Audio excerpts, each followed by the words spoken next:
Assalamualaikum warahmatullahi wabarakatuh. Salam sejahtera bagi kita semua. Shalom, Om Swastiastu, Namo Buddhaya, salam kebajikan. Video kali ini mengupas 3 buah rahasia vitalitas pria usia 60 ke atas. Selamat menyimak. Tahu nggak? Rasanya kita selama ini kayak dibohongin deh soal apa artinya masuk usia 60 tahun ke atas. Anda bangun pagi, tulang terasa kaku, langkah kaki berat banget, terus dorongan hidup yang dulu selalu menyala itu sekarang rasanya redup gitu. Bener banget.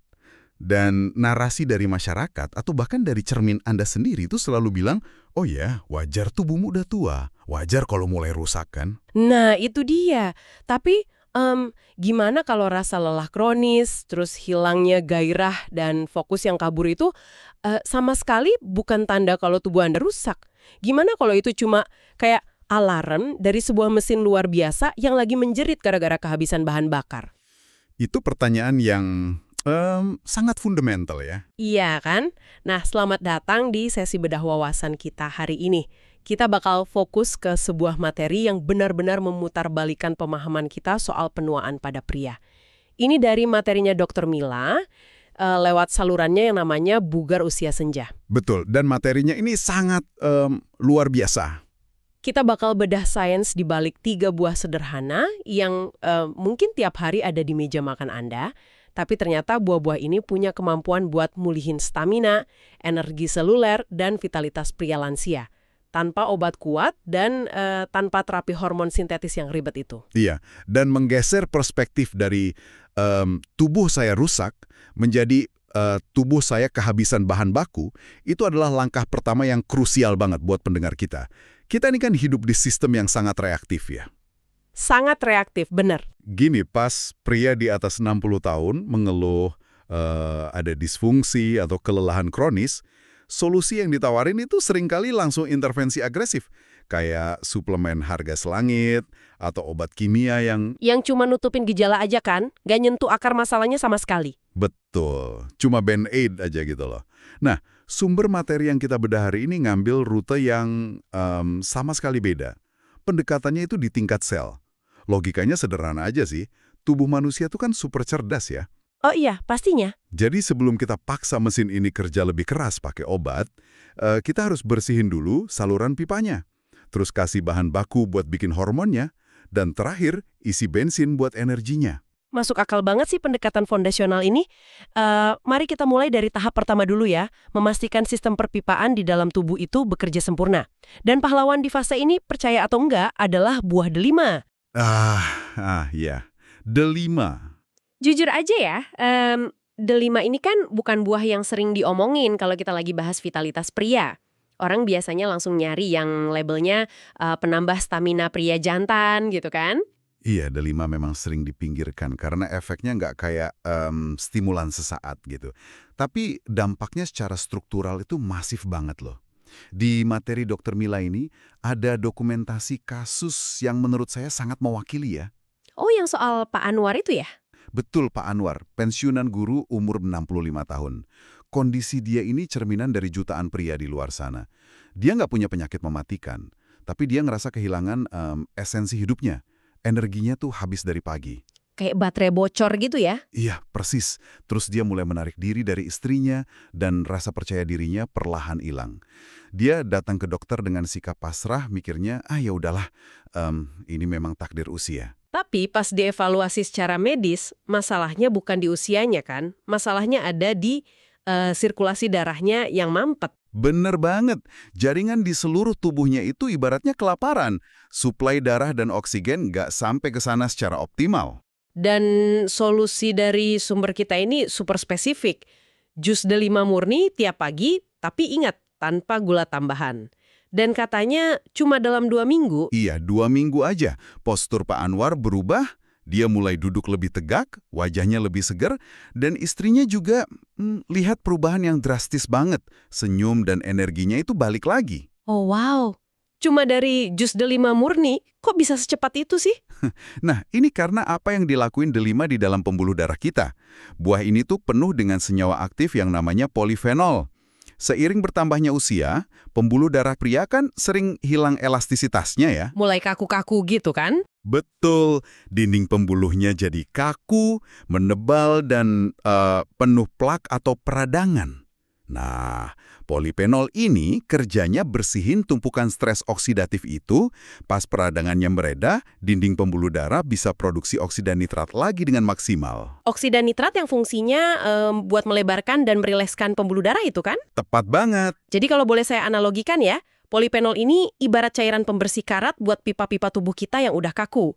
Pas karatnya luntur, pipanya lentur lagi. Jantung nggak usah ngoyo mumpah darah. Analogi yang pas. Dan karena itu, darah segar yang bawa oksigen dan nutrisi akhirnya bisa nembus sirkulasi mikro, masuk ke organ vital, ke otak, dan pastinya ke sistem reproduksi. Ini luar biasa. Tapi tunggu dulu. Di materi itu juga dibahas soal prostat kan? Soalnya masalah prostat ini kayak mimpi buruk loh buat lansia. Benar. Pembesaran prostat atau peradangan di area situ yang bikin banyak lansia pria terbangun berkali-kali tiap malam buat buang air kecil. Iya, terus kualitas tidurnya hancur, besoknya jadi lemes seharian. Persis. Nah, D5 ini terbukti sangat efektif buat nargetin peradangan sistemik itu. Dia bantu meredakan pembengkakan jaringan prostat dari dalam. Jadi selain sirkulasi ke organ vital membaik, mereka akhirnya bisa tidur nyenyak. Wow, manfaat ganda ya. Tapi, saya mau nanya nih, mewakili pendengar yang mungkin skeptis.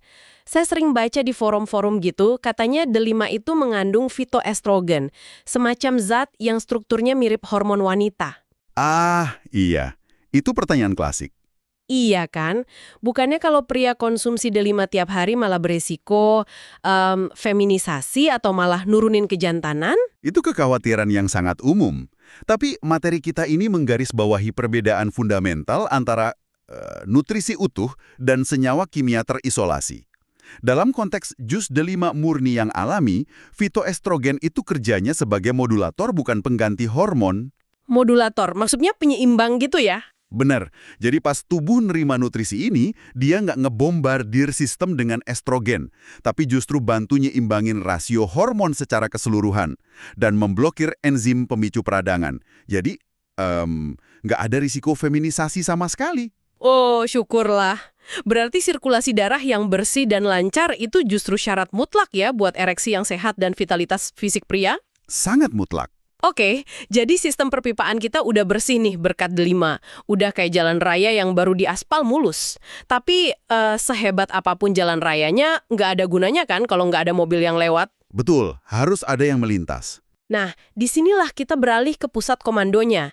Jalan raya sirkulasi darah ini harus bawa sesuatu yang memicu gairah dan ketangguhan seorang pria. Dan itu adalah hormon testosteron. Testosteron itu fondasinya karakter fisik dan mental pria. Pas kita menua, produksinya memang turun. Tapi penurunannya itu nggak harus se-ekstrim yang dialami banyak pria sekarang loh. Kekurangan testosteron kan nggak cuma soal turunnya libido ya? Nggak sama sekali. Itu memicu kabut otak atau brain fog, massa otot hilang, dan yang paling parah, rasa hampa secara emosional. Ada kisah Pak Bayu di materi kita, umurnya 67 tahun. Oh, yang hobi jalan pagi itu ya? Iya. Secara fisik dan klinis dia sehat, rutin jalan pagi. Tapi dia ngeluh merasa kosong, kayak percikan kehidupannya itu hilang. Dia hidup, berfungsi, tapi secara mental dia nggak benar-benar hadir. Itu sedih banget sih, dan kondisi kayak gini kan sering banget salah didiagnosis sebagai depresi klinis ya. Padahal masalah utamanya pabrik testosteronnya lagi mogok kerja. Benar. Dan intervensi buat nyalain pabrik ini dari Dr. Mila tuh sederhana banget. Setengah buah alpukat tiap pagi. Setengah alpukat. Nah, ini pasti bikin banyak pendengar kita yang tumbuh di era 80-an atau 90-an kaget. Dulu kan lemak di kambing hitam kan habis-habisan sebagai penyebab serangan jantung dan kolesterol ya. Iya, trauma sama lemak.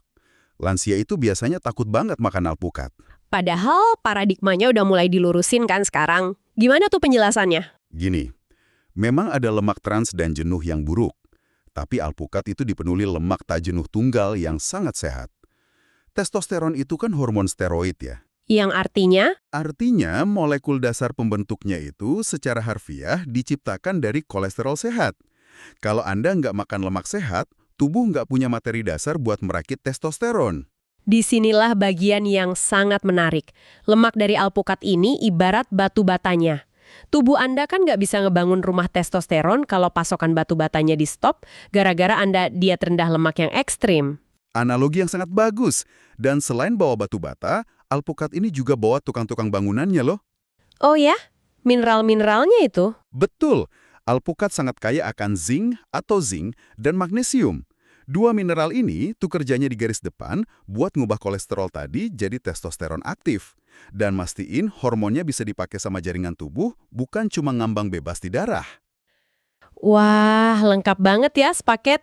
Tapi di materi juga disebutin kalau proses perakitan hormon ini gampang banget terganggu dari luar, terutama gara-gara stres kan? Nah, musuh utamanya memang stres. Disinilah elemen krusial lain dari alpukat beraksi, vitamin B6.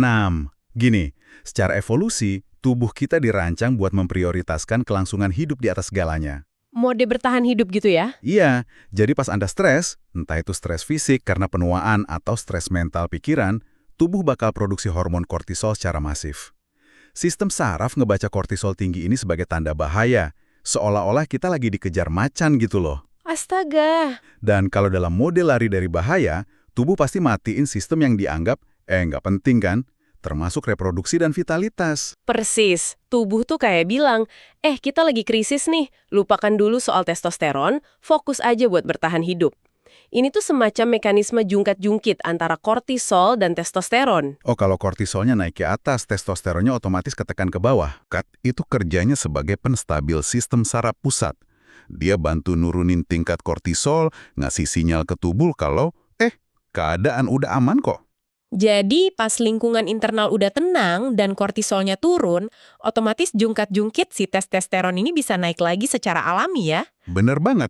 Makanya Pak Bayu tadi, setelah rutin makan alpukat, dia nggak cuma dapat energinya balik, tapi dia juga bilang tidurnya jauh lebih nyenyak dan pikirannya jadi tajam lagi. Oke. Mari kita rangkum sejauh ini. Pabriknya udah dapet batu bata dari lemak alpukat. Stresnya udah diredakan sama B6. Terus pipa sirkulasinya udah dibersihin sama D5. Udah siap jalan nih. Tapi ada satu elemen terakhir.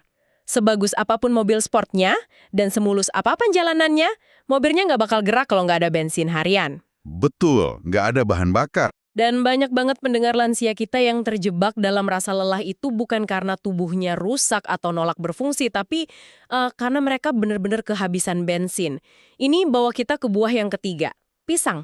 Ini poin yang sering diremehkan. Di materi ada kasus Pak Rusli, 70 tahun. Dia ini representasi sempurna dari krisis energi seluler. Mantan pekerja konstruksi itu? Iya, mantan staf konstruksi. Kalau dilihat fisiknya, tulang punggungnya masih tegak, sisa ketangguhannya tuh masih kelihatan lah. Tapi, matanya memancarkan kelelahan kronis. Keluhan utamanya, bangun pagi itu terasa kayak siksaan buat dia. Berat banget pasti rasanya. Dia butuh waktu lama banget cuma buat ngumpulin tenaga beranjak dari kasur. Terus pas dokter Mila bedah pola makannya, terungkaplah kalau dia itu terbiasa bangun dengan perut kosong dan cuma minum teh hangat doang. Ya ampun! Minta tubuh usia 70 tahun buat kerja dengan modal segelas teh hangat setelah puasa semalaman tidur. Itu sama aja nyiksa sel-sel tubuh sih. Tubuhnya pasti nguras cadangan energi terakhir yang udah menipis itu. Bener. Makanya solusi dari materi ini membalikan keadaan. Rutinitas pagi Pak Rusli diubah. Cukup dengan 1 buah pisang, air putih, dan sedikit sumber protein. Dan hasilnya? Dalam hitungan hari, rasa berat di pagi harinya hilang. Ibarat baterai yang akhirnya diisi daya lagi secara stabil. Wow, secepat itu? Boleh dijelasin nggak sih secara sains gimana pisang ngisi daya baterai seluler kita? Prosesnya itu terjadi jauh di dalam mitokondria, alias pusat tenaga dari setiap sel tubuh. Pisang ini kan bukan sekedar karbohidrat kosong ya. Dia bawa kombinasi kalium, magnesium, dan lagi-lagi vitamin B6. Kalium itu yang bagus buat otot kan? Betul, kalium itu esensial banget buat fungsi kelistrikan jantung dan otot.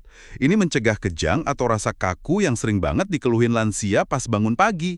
Dan bareng sama magnesium, mineral ini ngedorong oksigen dan nutrisi masuk ke sel buat memicu produksi energi langsung. Jadi bener-bener langsung jadi bahan bakar ya? Iya.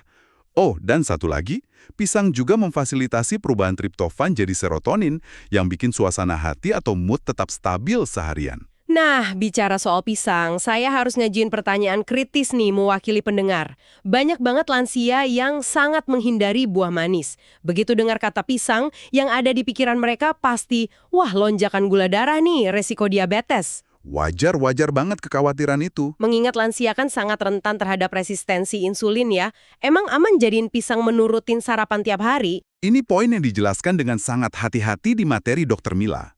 Kita nggak bicara soal melahap sembarang pisang loh ya. Ada batasan ketat soal tingkat kematangan pisangnya. Oh, kematangannya ngaruh ya? Sangat ngaruh. Kuncinya ada pada pisang yang kulitnya kuning sempurna tapi dagingnya masih kokoh. Jadi nggak ada tuh bercak coklat berlebihan atau yang teksturnya udah lembek. Oh, yang belum terlalu overripe gitu ya? Betul.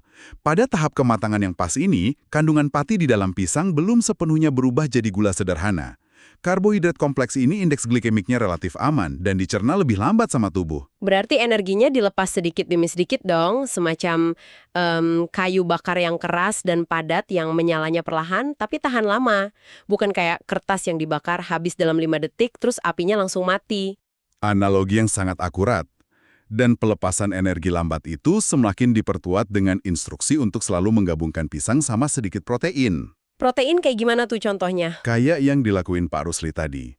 Bisa sebutir telur rebus atau segenggam kacang almond gitu. Efeknya apa kalau digabung protein? Protein di dalam lambung itu bakal nyiptain semacam dinding penghalang sementara. Ini memperlambat penyerapan karbohidrat pisang ke dalam aliran darah kita. Oh, wow. Jadi lonjakan insulin bisa dicegah dan tubuh tetap dapat energi yang solid buat aktivitas dari pagi sampai siang tanpa tiba-tiba kerasa lemes atau sugar crash. Tepat. Semuanya saling menyeimbangkan. Oke, mari kita tarik benang merahnya sekarang buat pendengar kita. Jadi kenapa Anda harus peduli sama ketiga buah ini? Kenapa pendekatan sinergi 3 buah ini jauh lebih superior daripada mencoba obatin masalah vitalitas pakai 1 pil aja? Kekuatan utamanya itu ada di sinergi, di efek domino fisiologisnya. Coba bayangin, kalau Anda cuma makan alpukat buat naikin hormon, tapi sirkulasi darah Anda masih tertutup plak. Hormon itu nggak bakal pernah sampai ke jaringan yang membutuhkan. Bener juga, mampet di jalan ya. Iya. Atau bayangin, Anda rajin makan pisang buat energi, tapi stres Anda tinggi banget dan pembuluh darah menyempit. Tubuh Anda bakal tetap ngerasa lelah. Jadi ini kerja tim ya. Jus delima murni ngebukain jalan tolnya. Dengan sirkulasi yang sempurna, terus alpukat ngasih bahan baku dan nurunin hormon stres buat nyiptain testosteron. Betul. Terus pisangnya masuk buat nyuplai bensin ke dalam sel-sel yang sekarang udah siap kerja karena jalannya udah terbuka dan hormon komandonya udah tepat. Sinergi yang indah kan? Seperti kata Pak Marwan, pasien umur 64 tahun di sumber kita, dia mendeskripsikannya dengan kalimat yang sangat puitis setelah jalanin rutinitas ini. Dia bilang, rasanya seperti tubuh saya kembali ke tempat yang seharusnya. Merinding saya dengernya. Tubuh emang nggak butuh disuntik paksa sama zat asing ya. Dia cuma butuh dikalibrasi ulang pakai nutrisi yang benar. Nah, aplikasi praktisnya gimana nih buat pendengar yang mau mulai besok pagi? Rutinitasnya simpel banget. Pas Anda bangun, sebelum perut terisi makanan berat, minumlah segelas jus delima murni. Tanpa gula ya, ingat. Pastinya, biarkan polifenolnya bekerja merilekskan pembuluh darah dulu. Terus pas waktu sarapan, konsumsilah setengah alpukat bareng 1 buah pisang matang sempurna tadi. Dan jangan lupa, dibarengi sumber protein kayak telur rebus. Ditambah aktivitas ringan dan tidur malam yang cukup kan? Betul! Hasilnya memang nggak akan instan di hari pertama. Tapi konsistensi dalam beberapa minggu bakal nyalain kembali sistem tubuh yang selama ini tertidur pulas. Semua komponen ini ada di pasar lokal, harganya terjangkau dan nggak butuh resep dokter sama sekali. Kita udah menyelami banyak banget wawasan hari ini. Apa yang diajarkan oleh delima, alpukat, dan pisang ini jadi bukti nyata loh. Menurunnya vitalitas, hilangnya ketajaman pikiran, atau pudarnya semangat hidup di usia di atas 60 tahun itu bukanlah kutukan yang harus Anda terima pasrah gitu aja. Sama sekali bukan. Tubuh Anda masih ingat kok masa jayanya, dia cuma butuh kunci yang tepat buat ngeaktifin memori itu lagi. Nah, sebagai penutup, saya mau ngajak Anda semua ngelihat satu lapis lebih dalam lagi dari sekedar efek fisik. Kita kan udah bedah tuntas ya gimana 3 buah ini perbaiki sirkulasi, hormon, dan energi. Tapi coba deh pertimbangkan efek dominonya ke ranah psikologis. Wah, ingat nih. Gimana maksudnya? Ingat cerita tadi, Pak Anwar nemuin lagi kehangatan hubungannya sama istri. Pak Bayu lepas dari rasa hampa yang menyelimuti harinya, Pak Rusli dapat ketangguhan paginya balik. Ini kan maksa kita buat nanya ulang cara pandang kita ke lansia. Mempertanyakan ulang, gimana tuh? Seberapa sering sih kita lihat perubahan sifat pada orang di usia senja, misalnya jadi lebih pemarah, gampang murung, narik diri dari pergaulan, atau kayak terjebak krisis paruh baya akhir. Dan kita masyarakat tuh langsung ngecap, oh itu masalah psikologis kompleks, atau ya maklum udah pikun. Padahal, ya ampun, di balik kemurungan dan krisis itu mungkin nggak ada gangguan mental sama sekali ya. Sangat mungkin. Mungkin yang sebenarnya terjadi adalah sel-sel mereka kelaparan parah. Sebuah masalah malnutrisi sederhana yang diabaikan bertahun-tahun. Bayangin betapa banyak penderitaan diam-diam para lansia yang ternyata solusinya bisa dimulai cuma dari mengganti isi piring sarapan mereka. Wow, itu pemikiran yang benar-benar provokatif dan menyentuh banget. Mengubah piring sarapan untuk mengubah kualitas hidup secara keseluruhan. Ketika kita ngasih tubuh apa yang dia butuhin secara seluler, pikiran itu otomatis akan ngikutin kok. Sesuatu yang sangat patut kita renungkan bareng-bareng. Terima kasih udah gabung di sesi Deep Dive dan membedah sains kehidupan bareng kami hari ini. Mulailah perhatiin apa yang Anda masukin ke mulut besok pagi, karena kendali atas vitalitas Anda itu sepenuhnya ada di tangan Anda. Sampai jumpa di sesi bedah wawasan kita selanjutnya. Baiklah, Anda masih setia menyimak sampai di sini. Semoga memperoleh pemahaman yang baik. Berikut ringkasan video yang telah disiapkan. Selamat menonton. Lah, buat bapak-bapak yang usianya udah di atas 60 tahun, mungkin mulai kerasa ya, ada yang beda. Bangun pagi rasanya kok nggak seger kayak dulu, mau gerak sedikit aja rasanya berat, dan semangat yang tadinya membara, kok sekarang kayak api kecil yang mau padam. Banyak yang pasrah, mikir, emang udah umurnya. Tapi, gimana kalau saya bilang, anggapan itu nggak 100% benar? Coba deh, kedengeran familiar nggak? Rasa capek yang kayaknya nempel terus, seolah-olah energi kita tuh kesedot abis. Dan yang paling penting, kepercayaan diri yang dulu kuat, sekarang perlahan-lahan luntur. Kalau Anda merasakan ini, Anda nggak sendirian. Ini keluhan yang paling sering saya dengar. Oke, kita luruskan dulu satu hal penting. Gampang banget ya Mang buat nyalain umur sebagai biang keroknya. Tapi jujur, itu kesimpulan yang terlalu simpel. Ada faktor lain yang sering banget kita lupain. Sesuatu yang sebenarnya ada di dalam kendali kita. Jadi, ini dia kuncinya. Coba bayangin tubuh Anda itu bukan kayak mobil tua yang mesinnya udah rusak. Bukan. Bayangin tubuh Anda itu mesin yang super canggih yang sebenarnya cuma lagi kekurangan bahan bakar yang pas. Kebanyakan pria di atas 60 yang saya temui itu mesinnya nggak rusak kok. Mereka cuma lagi kehabisan bensin yang berkualitas. Di sini kita nggak akan ngomongin obat-obatan mahal atau terapi yang ngeribet. Sama sekali bukan. Kita akan fokus ke 3 pilar utama vitalitas pria yang sering banget disepelekan. Padahal solusinya ada di depan mata kita. Kita mulai dari fondasinya dulu ya. Aliran darah. Anggap aja ini sistem jalan tol di dalam tubuh kita. Kalau jalan tolnya lancar jaya, semua pengiriman, nutrisi, oksigen, pasti sampai tujuan tepat waktu. Tapi kalau macet, wah, semua sistem jadi berantakan. Saya mau cerita sedikit tentang Pak Anwar. Beliau ini seorang pensiunan guru yang datang ke saya dengan wajah yang lesu banget. Beliau nggak sakit berat, tapi beliau ngerasa energinya itu nol, hubungannya sama pasangan jadi renggang, dan kepercayaan dirinya hancur. Ini cerita yang sayangnya umum sekali terjadi. Setelah kita cari tahu, ternyata akar masalah Pak Anwar itu spesifik. Aliran darah di tubuhnya nggak optimal. Solusinya? Sesuatu yang luar biasa simpel, buah delima. Anggap aja buah ini adalah petugas pembersih jalan tol alami untuk tubuh kita. Jadi gimana sih cara kerja delima ini? Gini, buah ini tuh kaya banget sama senyawa namanya polifenol. Nah, polifenol inilah yang tugasnya jadi kayak perisai, melindungi pembuluh darah kita, bikin lebih elastis, dan alhasil aliran darah jadi lancar lagi. Ini bukan sulap, ini murni sains tentang bagaimana tubuh merespon nutrisi yang tepat. Oke, jalan tol udah kita beresin. Sekarang saatnya kita periksa mesinnya, yaitu keseimbangan hormon. Testosteron itu bisa dibilang apinya seorang pria. Kalau apinya nyala terang, kita merasa hidup, penuh semangat. Tapi kalau apinya meredup, ya semua ikut redup. Nah, ini yang dialami Pak Bayu. Secara fisik, beliau sehat-sehat aja, tapi beliau ngerasa kosong dari dalam. Beliau bilang ke saya, rasanya kayak bukan diri saya lagi, Dok. Semangat dan gairah hidupnya hilang gitu aja. Dan setelah kita evaluasi, masalahnya jelas. Kadar testosteronnya lagi anjlok.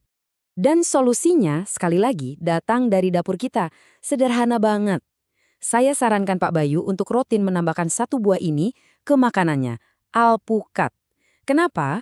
Karena buah ini fungsinya persis seperti penyetel mesin atau engine tuner untuk keseimbangan hormon kita. Kenapa alpukat bisa begitu? Pertama, lemak sehat di dalamnya itu adalah bahan baku utama yang dibutuhkan tubuh buat produksi hormon. Terus, alpukat juga kaya akan seng dan magnesium, dua mineral super penting buat hormon pria. Ditambah lagi ada vitamin B6 yang bantu menekan hormon stres. Jadi, alpukat ini kerjanya keroyokan dari berbagai sisi. Baik, jalan tol udah lancar, mesinnya udah di-tune up. Sekarang kita butuh satu hal lagi yang paling penting, bahan bakarnya. Karena tanpa energi yang cukup di tingkat sel, mau sebagus apapun sistemnya, pasti akan melemah juga. Ini persis keluhan dari Pak Rusli. Beliau ngerasa capeknya itu nggak hilang-hilang, kayak baterai handphone yang nggak pernah bisa penuh 100%. Masalahnya seringkali simpel. Banyak pria di usia lanjut itu kehabisan bahan bakar karena sering melewatkan sarapan yang benar. Dan disinilah pahlawan kita muncul. Buah yang sangat kita kenal, yang sering dianggap biasa aja, pisang. Padahal, pisang ini adalah bahan bakar kualitas tinggi untuk tubuh kita. Solusi yang super sederhana untuk masalah yang rasanya berat banget. Di dalam pisang itu ada kombinasi kuat dari kalium, magnesium, dan vitamin B6. 3 serangkai ini bantu fungsi otot, jaga aliran darah, dan yang paling penting, bantu produksi energi langsung di dalam sel. Gula alaminya juga dilepaskan pelan-pelan, jadi kita dapat energi yang stabil, bukan yang sebentar naik terus langsung drop. Nah, sekarang ini bagian yang paling keren. Pertanyaannya bukan lagi tentang satu buah saja, tapi apa yang terjadi kalau ketiganya kita gabungkan? Disinilah letak kekuatan yang sesungguhnya. Delima untuk jalan tol, alpukat untuk mesinnya, dan pisang untuk bahan bakarnya. Ini dia sinergi yang kita bicarakan. Delima membersihkan jalan tol kita. Alpukat menyetel ulang mesin tubuh kita, dan pisang menyediakan bahan bakar berkualitas tinggi. Ketiganya ini membentuk satu fondasi yang super kokoh yang bikin tubuh kita mulai berfungsi lagi sebagaimana mestinya. Jadi gimana cara mulainya? Gampang banget. Pagi-pagi, sebelum sarapan, minum jus delima murni. Nanti pas sarapan, tambahin setengah alpukat dan satu buah pisang. Udah, itu aja. Kuncinya cuma satu. Konsisten. Lakukan ini setiap hari dan Anda akan mulai merasakan bedanya. Saya mau tutup dengan satu kalimat dari pasien saya yang lain, namanya Pak Marwan. Setelah rutin melakukan ini, beliau bilang, rasanya seperti tubuh saya kembali ke tempat yang seharusnya. Kalimat itu dalam banget artinya. Tujuannya memang bukan untuk jadi muda lagi, tapi untuk mengembalikan tubuh kita ke fungsi optimalnya. Tolong ingat ini baik-baik ya, vitalitas itu bukan hak eksklusif anak muda. Vitalitas adalah hasil dari keseimbangan. Dan keseimbangan itu bisa Anda raih kembali di usia berapapun, asalkan Anda memberikan apa yang benar-benar dibutuhkan oleh tubuh Anda. Hidup Anda itu belum selesai. Justru ini bisa jadi awal dari babak baru yang jauh lebih baik. Dan bagaimana Anda akan menjalani babak baru ini, keputusannya 100% ada di tangan Anda. Jadi pertanyaannya sekarang, apakah Anda siap? Terima kasih sudah menonton. Salam Raga Nusantara. Om Santi, Santi, Santi, Om. Assalamualaikum warahmatullahi wabarakatuh. Salam sejahtera bagi kita semua. Shalom, Namo Buddhaya, salam kebajikan.